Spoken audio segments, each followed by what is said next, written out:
Assalamualaikum warahmatullahi wabarakatuh. Bismillahirrahmanirrahim. Alhamdulillahirabbil alamin. Pemirsa, bertemu kembali dengan saya Zainal Abidin. Saya akan membahas kembali masalah Al-Mahdi dan keadilan macam apa yang saya harapkan atas dirinya ini ya. Ya kan?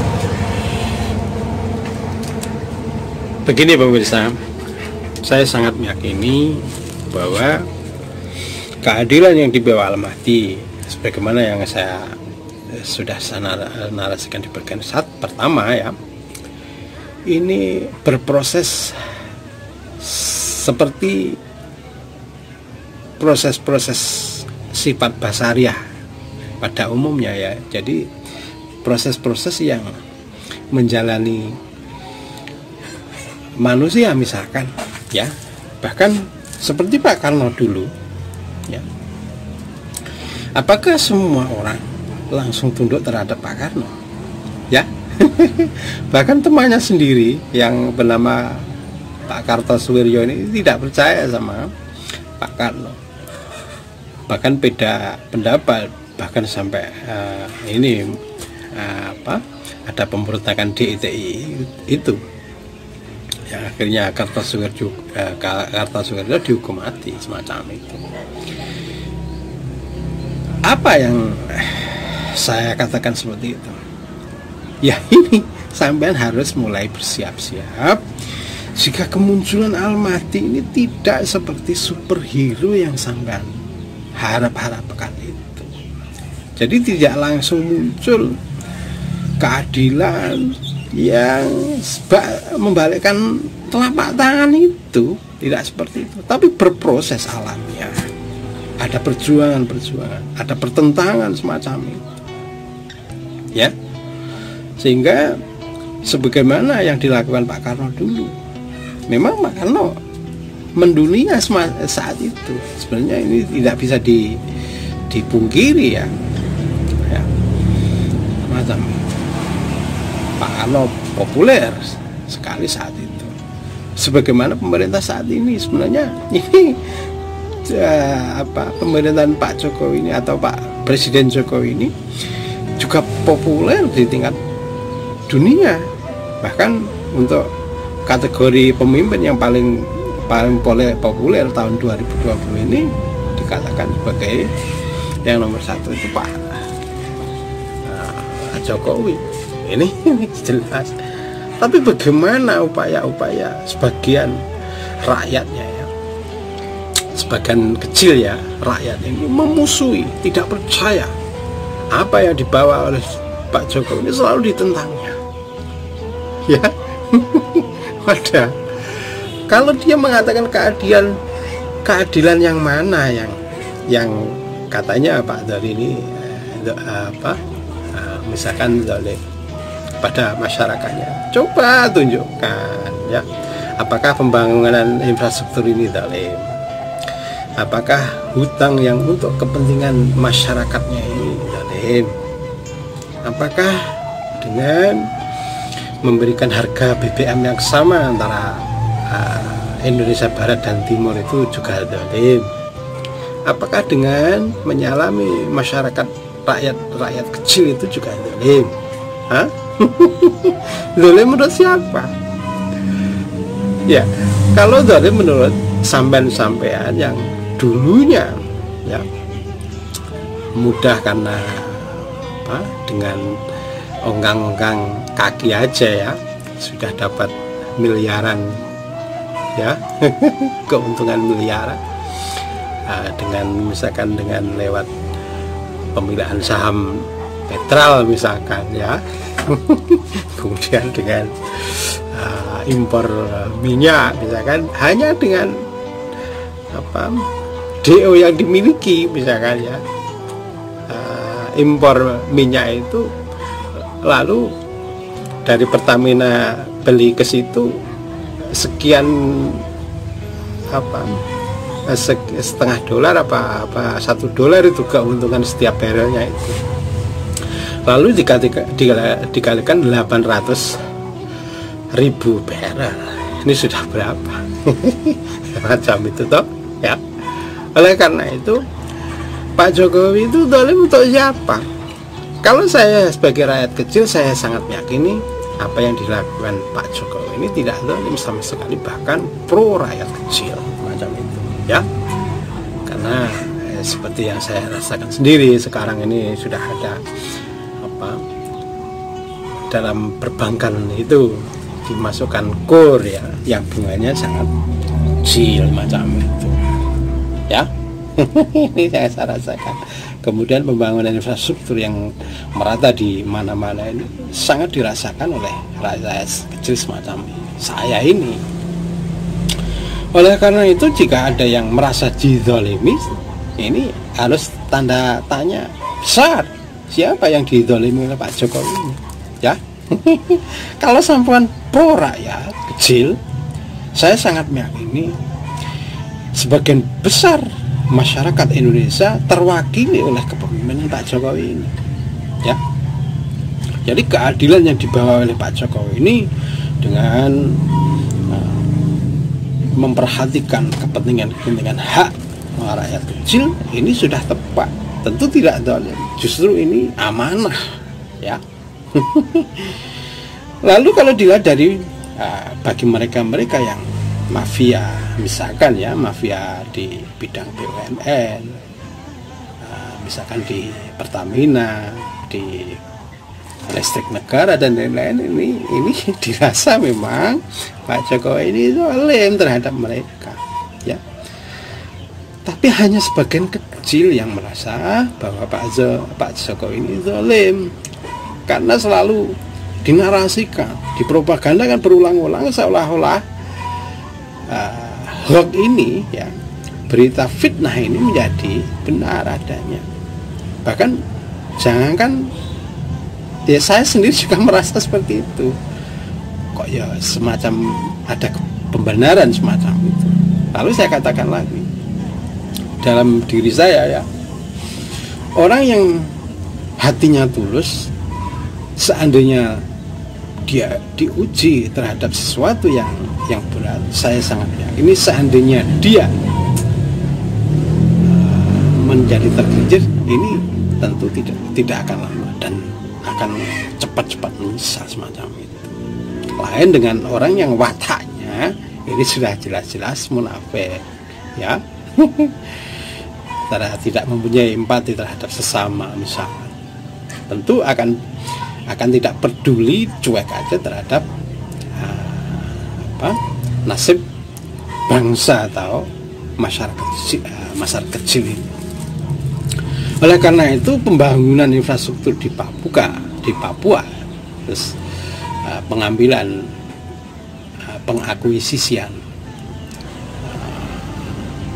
perusahaan Freeport, tambang minyak, blok rokan, blok maham, ini tentu ini demi mewujudkan keadilan yang menyeluruh untuk rakyat Indonesia. Tentu ini sudah benar keadilan ini, ya.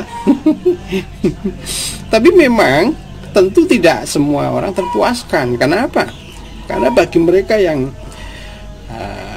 notabene mempunyai bisnis usaha yang dulunya itu mudah, seperti di Petral misalkan, ya. Kemudian di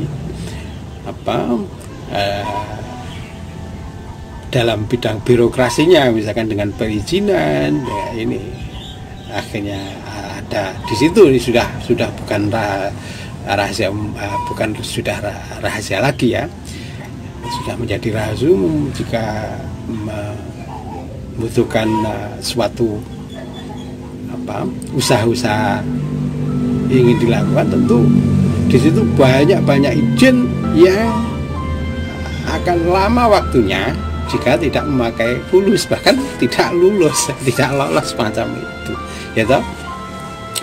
Ini diberantas oleh Pak Jokowi dengan misalkan membuatkan peraturan satu atap semacam itu.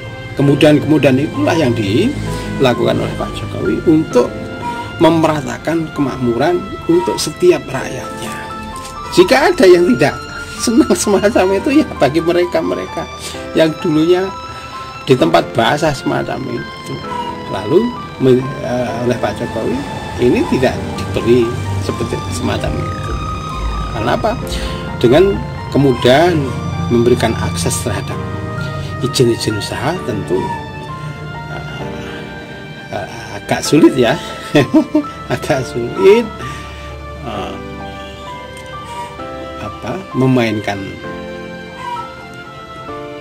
memainkan peran yang nantinya akan di situ banyak uang ya. Saya itu sudah menjadi rasul. Saya juga sering mengalami hal itu semacam itu ya. Oleh karena itu keadilan yang dilakukan oleh Pak Jokowi ini ya semacam itulah nanti saya sampaikan ini keadilan yang dibawa oleh Al-Mahdi itu loh ya. Jadi bukan Al-Mahdi muncul ujuk-ujuk Indonesia menjadi adil semacam itu. Jadi ada proses-proses yang menyertainya semacam itu. Ini logis dan itu terjadi sejak dari zaman dulu semacam itu. Oleh karena itu saya sangat meyakini kemunculan Al-Mahdi ini pun juga nanti banyak yang menentangnya semacam itu ya. Macam itu.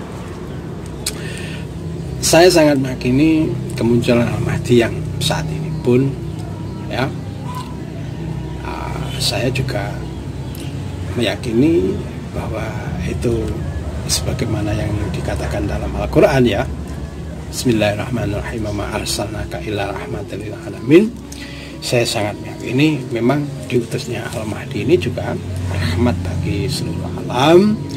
Cuma ini kan tugasnya semacam itu.